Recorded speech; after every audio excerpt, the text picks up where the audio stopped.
Economics के एक quick revision करेंगे within 2 minutes. Economics is basically a branch of social science that studies how individual businesses and government use limited resources to satisfy unlimited wants. जो कि हमारा unlimited wants है लेकिन resources limited है, तो उसे कैसे यूज किया जाएगा गवर्नमेंट, बिजनेस या इंडिविजुअल द्वारा, उसे कहा गया है इकोनॉमी। इकोनॉमिक्स के जो फादर है वो है एडम स्मिथ, जो कि स्कॉटलैंड के हैं, और उनकी जो बुक है the wealth of nation. Economics is the study of production, distribution, and consumption and expenditure of goods and services. Introduction to economics. Again, economics को टू पार्ट में डिवाइड किया गया है, micro economics and macro economics, और जिन्होंने इसको divide किया था उनका नाम था रेगनर फ्रिक्स।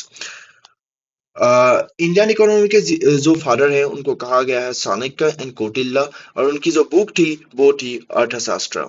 इकोनॉमिक अमेंडमेंट जब लाया गया था उन और फादर ऑफ इकोनॉमिक रिफॉर्म जिसे कहा गया है वो है पीवी नरसिम्हा राव 1991, और जो मॉडल यूज किया गया था वो था राव मनमोहन मॉडल 1991।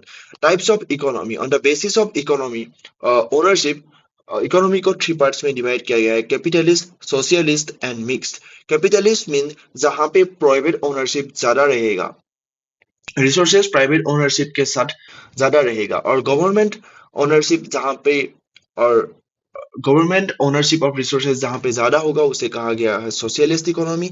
एंड जहां पे मिक्स्ड इकोनॉमी होगा वहां पे कैपिटलिस्ट एंड सोशलिस्ट का कॉम्बिनेशन होगा।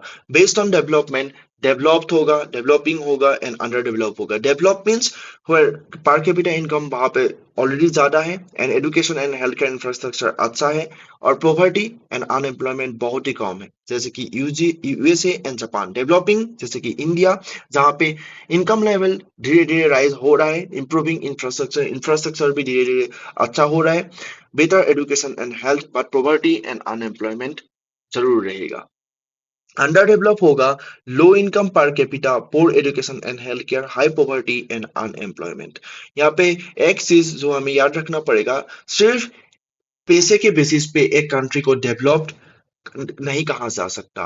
वहां पे जो सिटीजन्स है वहां की उनकी सिटीजन्स की लाइफस्टाइल कैसे है, गुड लाइफस्टाइल है कि बैड लाइफस्टाइल है, उसके ऊपर डिपेंड करता है वो कंट्री डेवलप्ड होगा कि डेवलपिंग होगा या फिर अंडर डेवलप्ड होगा। ऑन ग्लोबल बेसिस यानी कि ट्रेड बेसिस, उसको इकोनॉमी को टू पार्ट में डिवाइड किया गया है, closed economy and open economy. Open economy होगा जहां पे इंपोर्ट एक्सपोर्ट आप आराम से कर सकते हो, जैसे कि India, United states, Japan, south Korea. Closed economy होगा जहां पे इंपोर्ट एक्सपोर्ट अलाउड नहीं होगा, या फिर वहां की गवर्नमेंट की खुद की मर्जी होगी कि इंपोर्ट या फिर हमें एक्सपोर्ट नहीं करना है।